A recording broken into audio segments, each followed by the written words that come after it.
Good morning, and welcome to today's Moss Adams webcast, ERP System Selection, Align Technology with Business Goals. Before we begin, I'm going to play a brief housekeeping video.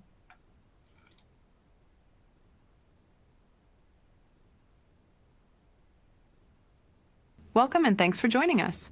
Moss Adams webcasts are designed to help elevate your business performance. Transform your future for the better with advisory solutions tailored to your vision and supported by our collective technical resources. Our presentation will start in a few moments. Before we begin, here are a few things to keep in mind. You can customize how you both view our presentation and interact with the presenter. For better viewing, close all other applications and turn up your speaker volume. You can also adjust window size and placement or enter full screen mode using the controls at the top of the window or dragging the bottom right-hand corner to resize. At the bottom of your screen, you'll see a series of icons, each relating to a different aspect of our session. You can download a PDF copy of today's slides from the slide deck and handouts widget. You can ask our presenter questions during the webcast by typing a question in the Q&A window and clicking Submit. We'll do our best to answer all questions during the presentation or follow up via email. If you experience technical difficulty during today's presentation, refresh your browser by hitting the F5 key. As a reminder, the presentation you're about to see is not legal, investment, or accounting advice. We encourage you to seek the counsel of a professional service provider to apply this content to your specific circumstances.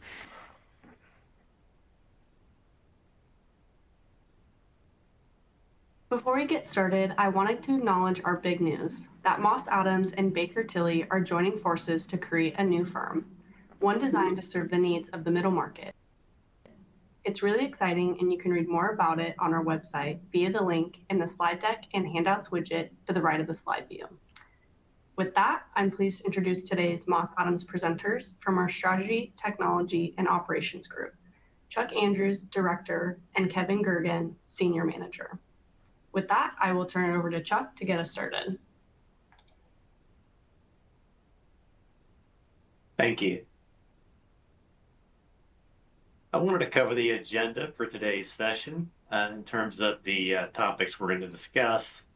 We're going to start with understanding the impact associated with an ERP transition, positioning yourself to get an impactful outcome. We're going to get into enabling your enablers, tapping the team members that drive transformation. Third topic is going to be the shopping list, which is your requirements, and getting to visibility, understanding what you want and need, identifying and evaluating providers, getting that clarity that you need, and adding value to the process by adding decision support at each step in the process as you're going through your ERP selection and implementation. First thing I wanted to do was put a polling question out there to determine what industry folks are in. And I believe that this is missing in all of the above. So if you don't see the industry that you are in, if you wouldn't mind dropping it into the Q&A, we'd appreciate it.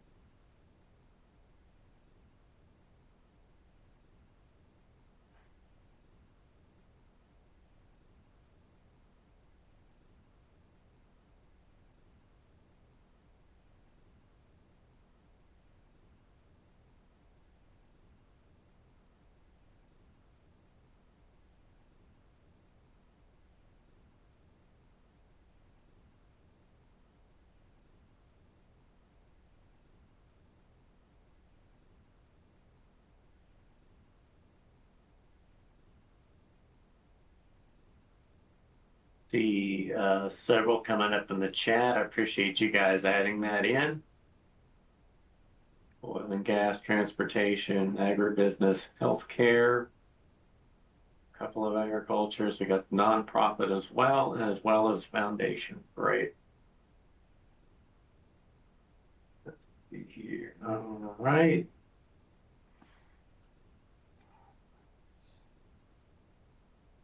And I think we've just about got everyone represented or have something entered there within the Q&A.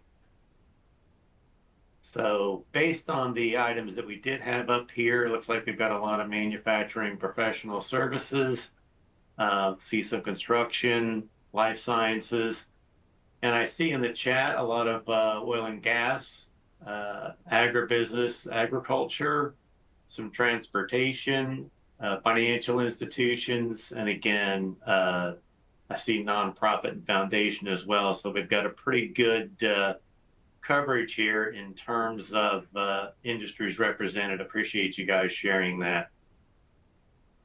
So looking at the impact of an ERP transition, I wanted to start with some common myths and the realities that are associated with that. And for the benefit of the folks in attendance, all four of these myths are the result of having to come in and rework a project for a client and kind of help them resolve issues related to some of these myths. And the first myth is that ERP providers should guide me from day one. And when I say day one, I mean day one of the transition journey where you first begin the selection process. And the reality is that understanding your strategy and your requirements is an internal effort. And I think that it needs to begin that way and not be clouded by any providers at that initial phase. Second myth would be that a solid ERP is going to solve everything. And I beg to differ. I think that a solid ERP requires change management. It requires engagement and user enablement. There's a lot of work associated with implementing or transitioning to a new ERP system. And it does involve a lot of people work. It's not just the technology. The third myth is the back office is the problem. And we kind of hear this a lot when it comes down to delayed closes or things of that nature. And I will share that upstream systems have a massive impact on the back office, particularly in best of breed environments where data is not flowing the way that it needs to. And ultimately, when we're striving for harmony, operations and accounting need to have a clear and clean articulation point as far as that data stream is concerned. Fourth myth is we will need training, but changes will be minimal. And I'll just tell you here, if the current processes were working, you wouldn't be shopping.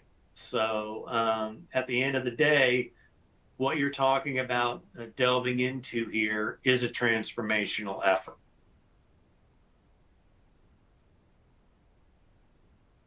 So from the get-go, I suggest that my clients lead intentionally and prioritize business. Chart the course early and own the process. I do think that when it comes down to ERP selection and implementation, there has to be executive sponsorship, and people have to be aware of the scope of what they're getting into. I think that early on, you have to align with your strategic plan, specifically revenue generation, business operations. That's pretty much why folks are here. And you have to understand your strategic plan and align that with where you need to go with the system transition in question. And again, you want to drive coordination between operations and finance. How do we bring that together? And then keep timely decision support to manage the business top of mind. I think one of the big things that people look for when they're implementing these systems, in addition to supporting the operational processes, is that people need decision support. People need to understand where their supply chain sits, what needs to be ordered, making recommendations in that area. Are sales moving north? Are sales moving south? Also, how are my gross margins looking by product line? Understanding what decision support that you need to manage your business really needs to be top of mind as you're charting the course to get through your system selection and move into the implementation effort. And with that, I'll pass it off to Kevin for the next polling question. Thanks, Chuck. All right, so the next polling question is, why are you considering a system change? We have A, end of life, B, misalignment, or C, concerns regarding scale. Give you all about 30 seconds or so. You could please respond.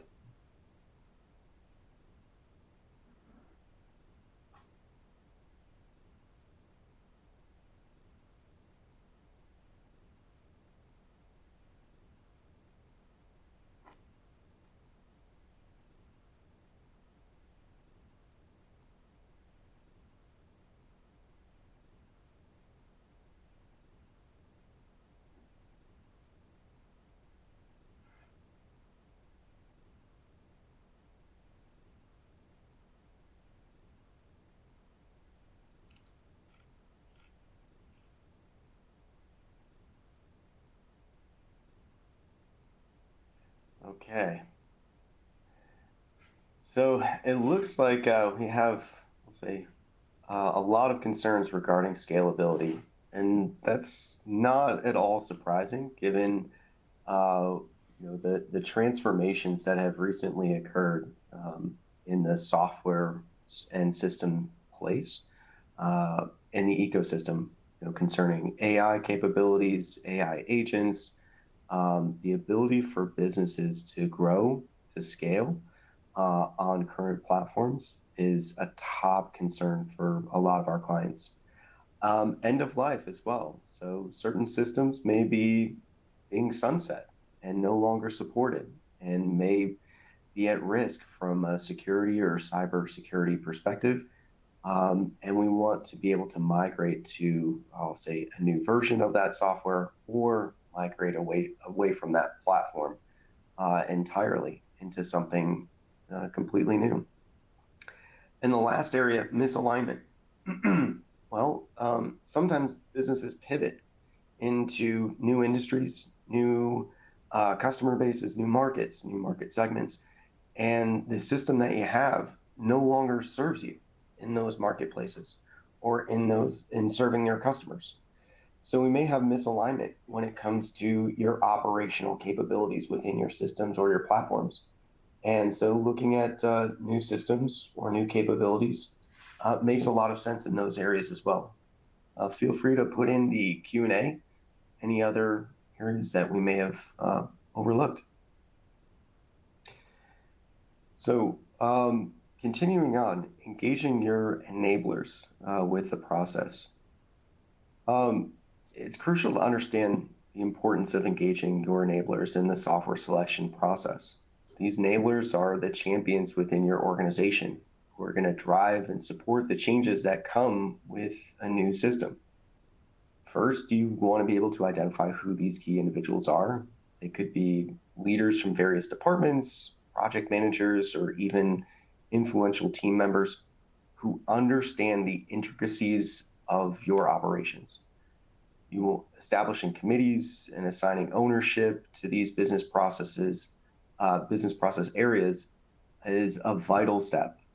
This ensures accountability, ensures you have coverage, and also a clear path forward. Next, let's talk about those business goals. It's essential to focus on the goals of the business, as Chuck alluded to in the prior slides, and communicate these goals regularly to the team. This keeps everyone aligned as well as motivated. Engaging these stakeholders early in the process is not just a best practice, it's a necessity. You want to do it with them, not to them. This collaborative approach fosters buy-in and reduces resistance to change. One of the first meetings we typically have with clients is a business strategy session because this clarifies the why and sets the foundation for gaining consensus on your critical business objectives. This clarity will guide your decision-making process, and you want to be transparent about your priorities. Be transparent about your budget constraints and the expected results with your team. This transparency builds trust and helps set realistic expectations. Once you have this alignment, you're ready to build a comprehensive plan for both the selection and the implementation phases. This plan will serve as your roadmap, guiding you through the complexities of the project by engaging your enablers from the start, you're going to set the stage for a successful transition.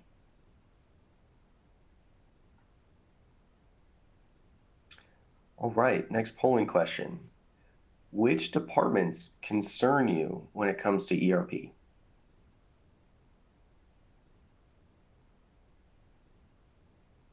Give again about 30 seconds or so.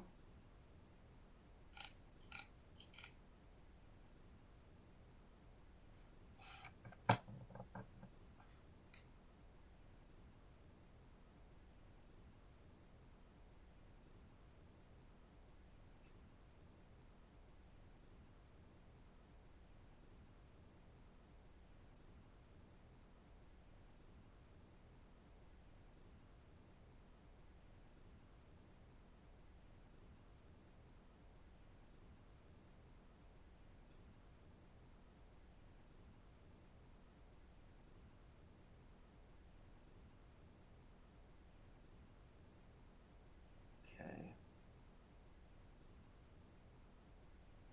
All right. Taking a look at the results, obviously this is highly dependent upon the industry that you operate in. So we see, again, similar to our first polling question, we see a lot of manufacturing and production, and that makes sense from an operational perspective. We see about a quarter of you are in business development, concerned about business development and sales as well as other. So feel free to drop those others in the Q&A section, and we'll take a look at what those are. And then project delivery teams. Maybe you actually don't necessarily have a dedicated PMO office or project management team members, and that's absolutely a major concern for folks. Being able to actually get some of these projects up and off the ground would be a major concern. I see customer service and or field service team members as well. So, it could be that, in the case of field service team members, they're not as technically savvy. That's oftentimes a concern around, again, manufacturing and production as well, where if we are enabling our team members and giving them access to the system, can we trust that they're going to put in accurate, consistent data every single time? Or, are we concerned about their ability to scale in terms of learning something new in terms of new systems and new capabilities there? Kevin, I see a question that popped up in the Q&A that I think is really interesting regarding enablers. Yeah. Like Brian indicates that enablers will often not see the entire picture of what an ERP can do. Finance might not understand procurement, vice versa, things of that nature. And I do think that is, it's a reality. I think that accounting and finance do understand purchasing from a transactional standpoint, but when you're looking at some of the contractual onboarding and some of the other aspects associated with procurement, the whole source to settle process, I think there can be some disconnects there.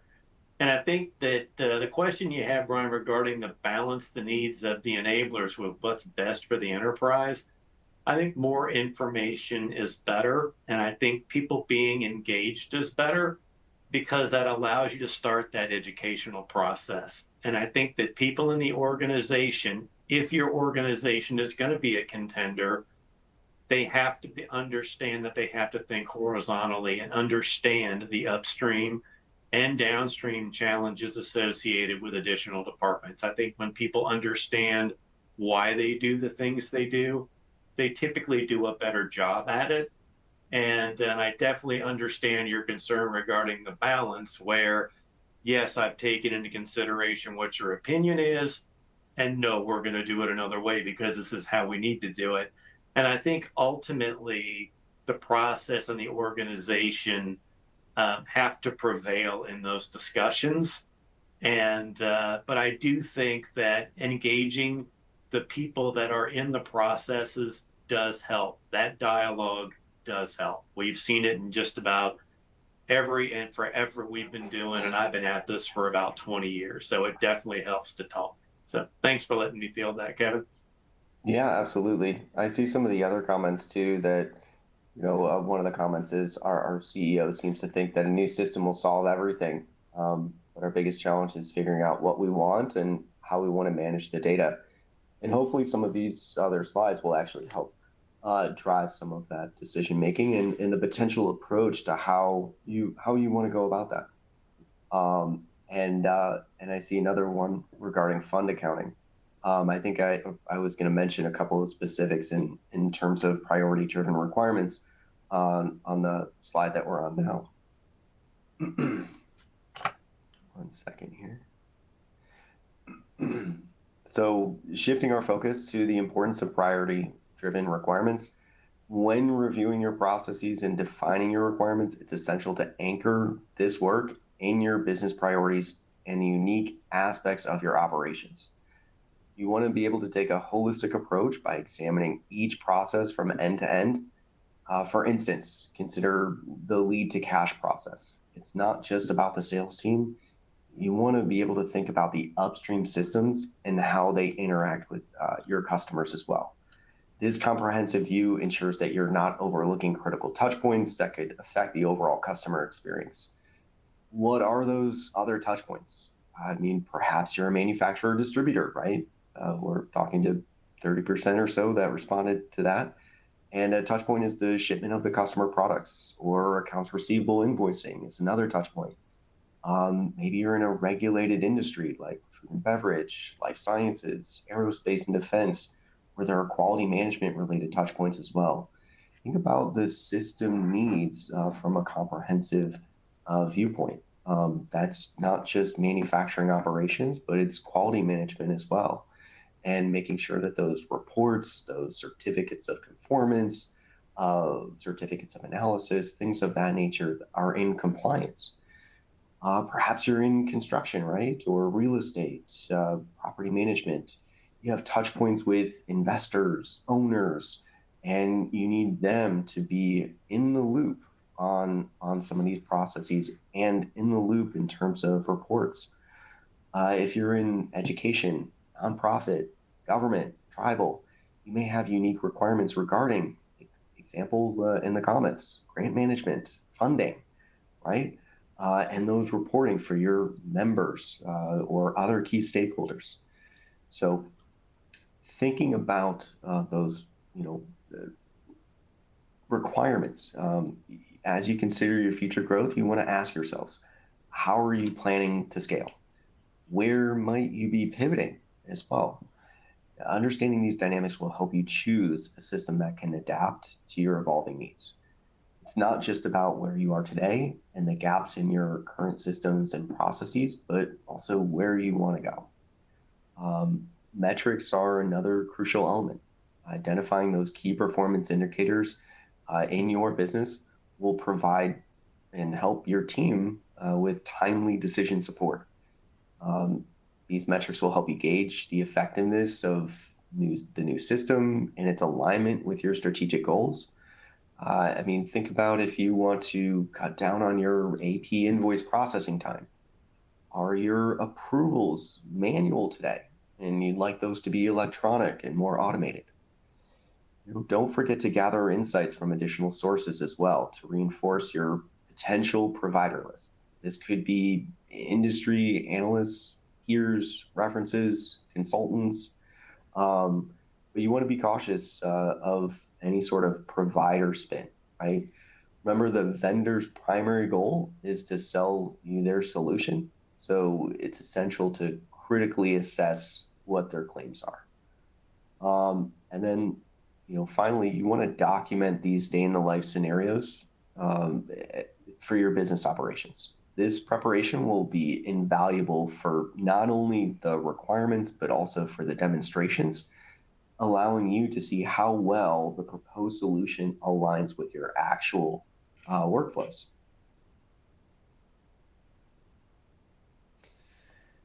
And then engaging providers on your terms.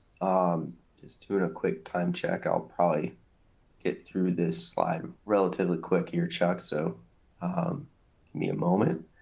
So engaging providers on your terms, again, you want to utilize experts and industry-aligned resources can help you identify potential solutions that truly meet your requirements. This is a critical step in ensuring that you're not just looking at the most popular options, but rather the ones that fit your specific needs. You want to follow a structured request for proposal process. That's essential. This process should generate responses that clearly illustrate how well each proposed solution and implementation plan aligns with your requirements. This clarity will aid in your evaluation. For those providers that make it to that shortlist, you want to keep the demonstrations on your terms. You want to be prescriptive in your approach and provide an agenda that includes specific use cases based upon your documented day in the life scenarios. This ensures that the demonstrations are relevant to you and focused on your actual needs, not just what the software vendors or providers want to show you. Engagement from stakeholders during the demonstrations is going to be critical. You want to encourage them to score each provider's performance. This not only drives the buy-in from the team, but it allows you to capture any potential red flags that may arise during the presentations. As you evaluate these proposed systems, you want to consider both the efficacy of the software and the capabilities of the implementation team or partner. Their experience and approach to implementation can significantly impact your success. And then lastly, don't hesitate to request references that are relevant to your business context. And you want to prepare those thoughtful interview questions that are tailored to the role of each of those references that you're contacting. This will help you gain insights that are directly applicable to your situation, ensuring that you make a well-informed decision.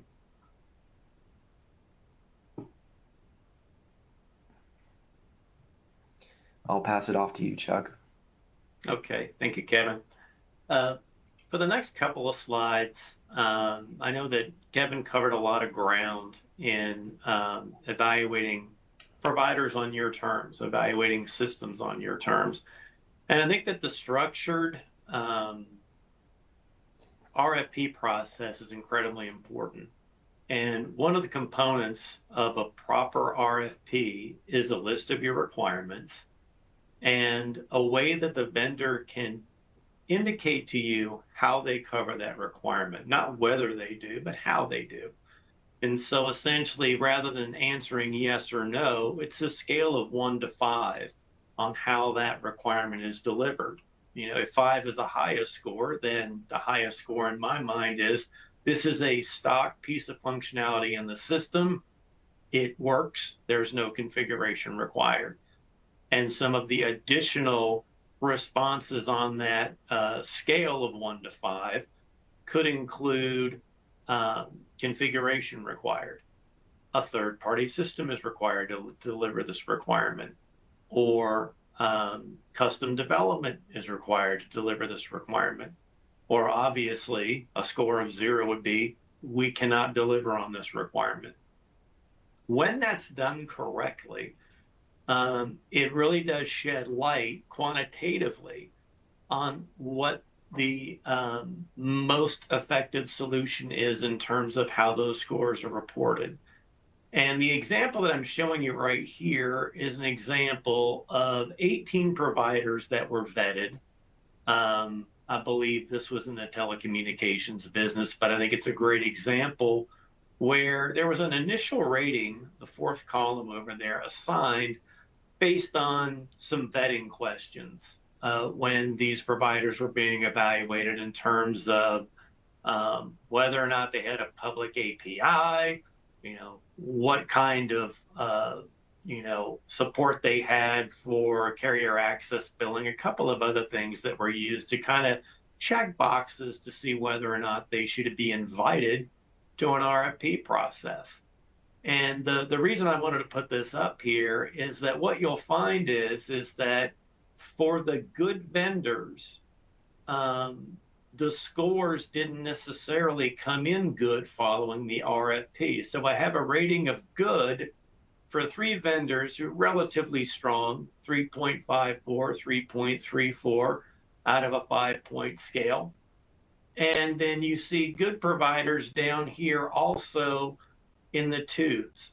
So just kind of going out and doing an initial vetting based on what you think you need, like, all right, I need a procure-to-pay process with automated approvals, and I'm in X business, and so I'm going to need wholesale distribution, and I need to make sure you have warehouse management. If you're taking it up at that high level and just kind of glossing over it, by getting into the details, you can really separate the good systems from the not so good systems, even the ones that appear great in their marketing collateral, in their presentations. Ultimately, pinning them down to the specific requirements that you need is very important. Particularly, I'll harken back to requirements that are considered somewhat unique for your business or unique for your industry. I heard a reference earlier, or saw a reference earlier in the question and answer section to fund accounting.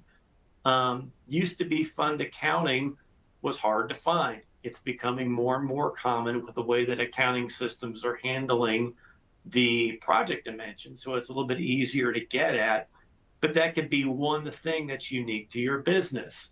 And as long as we're talking about fund accounting, I'll talk to maybe the nonprofits and the foundations on the call. Donor advised funds. Will your system handle that? Will it book that? Will it track that? Things of that nature. So really understanding what makes your business unique and pinning down those requirements and coming at that vendor with requirements where they have to score things numerically really does help. Vendors are going to answer yes to everything. When you ask how they deliver on a requirement, I think it's a much more valuable conversation. So again, that's the example here of vetting versus requirements. And what was that, Kevin? Oh, I was going to say a couple of other good examples are even, for the manufacturers and distributors that are on as well is, are the systems that you're looking at or considering, do they do discrete manufacturing or do they do process manufacturing? Those are pretty big differences in terms of overall capabilities. Do you have a unique combination of both? And really understanding some of those things where maybe there's other aspects of who, based upon who your client base is. So do you ship your products abroad? And so you need maybe some unique requirements in terms of multi-language for some of your documents that you're shipping overseas. Perhaps you actually are a manufacturer distributor and you ship to large retailers, so big box stores like Costco's and Walmart's of the world. So you'll need EDI capabilities, right, for your not only for your sales order processes, but all the way through to to shipments and invoicing. Other areas of uniqueness are lot control, serialization for high-tech manufacturing or any sort of compliance from a reporting or recall standpoint. Do you produce in capital equipment where you also have field service needs? Your people are going out and installing or repairing any of the products or part of the service that you offer.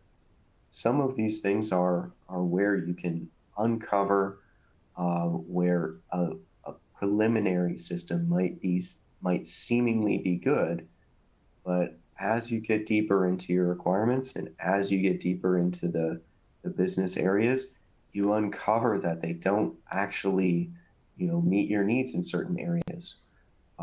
And this is where it's really important to take that deep dive approach. Definitely. Thanks, Kevin. And I think a couple of other ones for the manufacturers, particularly the agribusiness folks on the call, co-product and byproduct. are one of the other unique ones that we see where not all manufacturing or production systems will handle that. Another one would be catch weights. Not all systems will handle that as well. So these are the things you want to think about as you're getting into those specific requirements and really drilling into your organization to see what's what. Yeah. And so the next example is, again, this is the kind of output you should be able to get when you are selecting a system and you are taking your providers, your potential providers, through a structured process that gives you decision support. All right. What we're looking at here is a radar graph of 3 different systems that have reported back on how they support requirements. It looks like this one's a 0 to 4 scale. And the requirements are broken up by functional area. And the idea behind this particular graph is a perfect circle wins. And anywhere where you see divots, you need to start asking questions about that provider's efficacy. In this particular example, for instance, we've got a pretty good showing under technical and security for one of the providers. But when we look at the integration section is very close to 0. If you're bringing this provider into a best of breed environment, I would imagine you're going to have some difficulty here. Some other areas here, customer portal. If customer experience or CX is part of your program, you probably have a decent provider here with provider number 1, and you've got a couple of laggards in the other areas. And so the idea behind getting the data that you have coming back from the providers in that quantitative fashion, it allows you to have these kinds of discussions and figure out, all right, where do all the providers shine? And you can see that several areas: security, general functionality, business analytics, CRM, some of these providers are looking really strong. But again, it's the divots where you need to analyze whether or not you need to drill down and ask some more questions, dial in on things when it comes down to demonstrations, and make certain that that provider can truly deliver in the specific area where you potentially see that deficiency. And again, the idea behind this is it's all driven by a requirements listing. And some of my clients do it by functional area. Some of them do it by end-to-end process, where we get into, all right, what do my order to cash requirements look like, or lead to cash, and then break that down by lead, quote, order entry, right? Contracting can be an issue there as well, depending on whether or not you're talking about a high involvement sale. But you could conceivably have a radar graph for nothing but order to cash and the subcomponents within order to cash to help nail down where along the lines that a potential solution may have gaps. And I've always said that I'm not as concerned about the 89% that the ERP provider can stand on and deliver. I really want to understand the 11% where they can't, because this is where the work is going to be. Potential workarounds are going to have to exist, and where you're potentially going to look at custom development.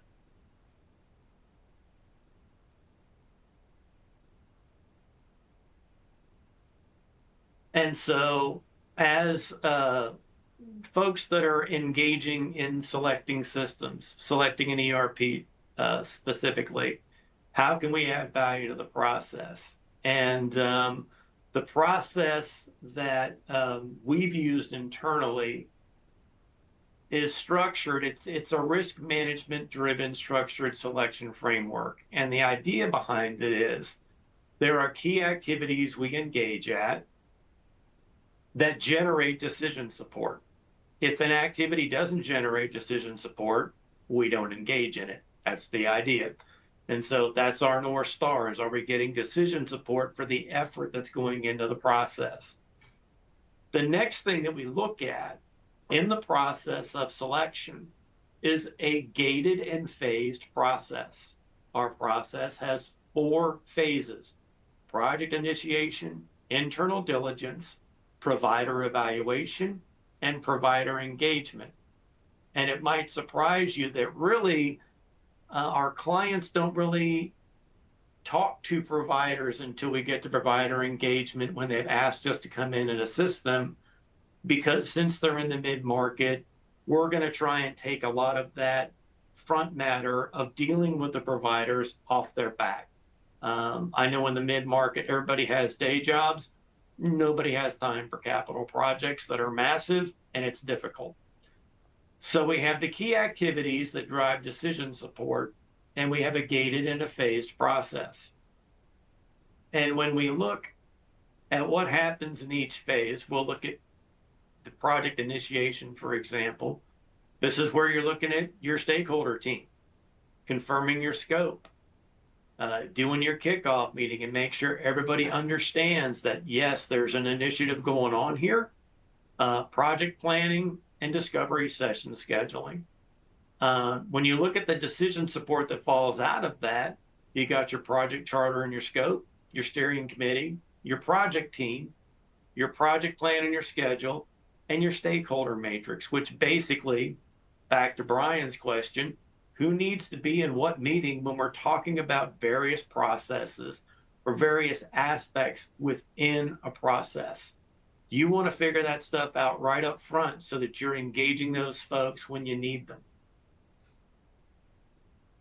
Looking at internal diligence, strategic alignment, documentation review, business process reviews, requirement solicitation, the biggest part of that, and gap analysis.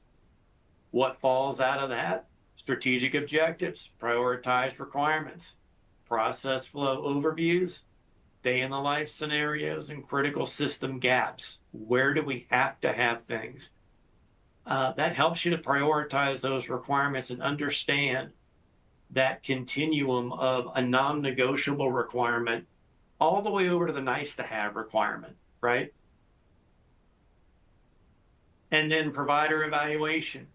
This is where we're doing the RFP, confirming your requirements, identifying potential solutions, getting the RFP drafted and distributed, getting your demonstration scripts drafted so that, you know, when you've got those leading vendors, they can come in and show you what you need to see. And it's apples to apples. All the vendors are showing you how they do the same things. You tell them what you need to see, they need to show you how. The decision support that follows out of that, system provider profiles, so you know who the potentials are, draft demonstration scripts, scored requirements, so you're able to get the radar graphs and some of the information that I alluded to earlier, solution risk profile. I hearken back to, you do 89% of what I need. The solution risk profile is the 11% you don't. How are we going to mitigate that risk? Is it a gap we can close? And then initial cost estimates. And then when we get to provider engagement, this is where you spend more time with a provider. You have discovery sessions.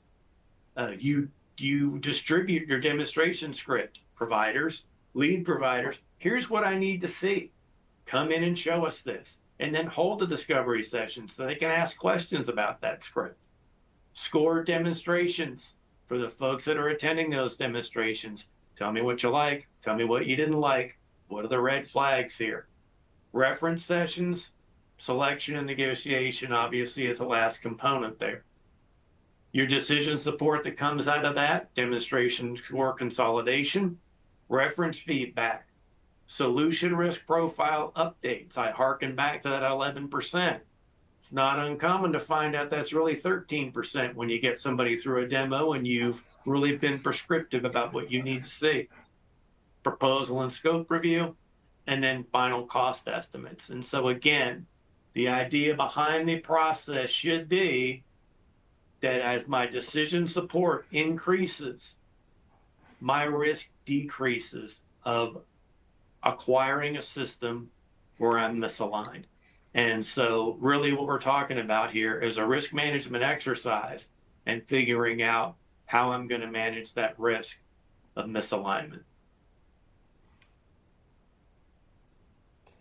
And so once we wrap up here today, we'll provide the deck and reach out also with a one-pager that we have on the process that I just reviewed.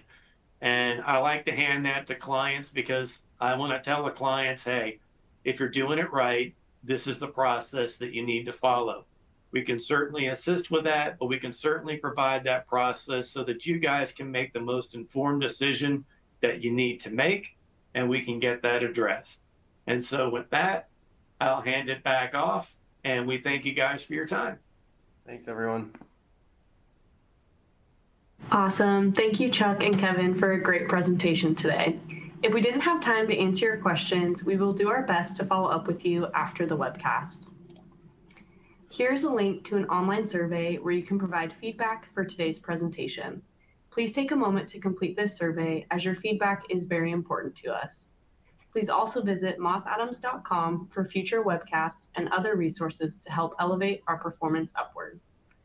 Thank you for joining us, and we hope you'll join us again next time.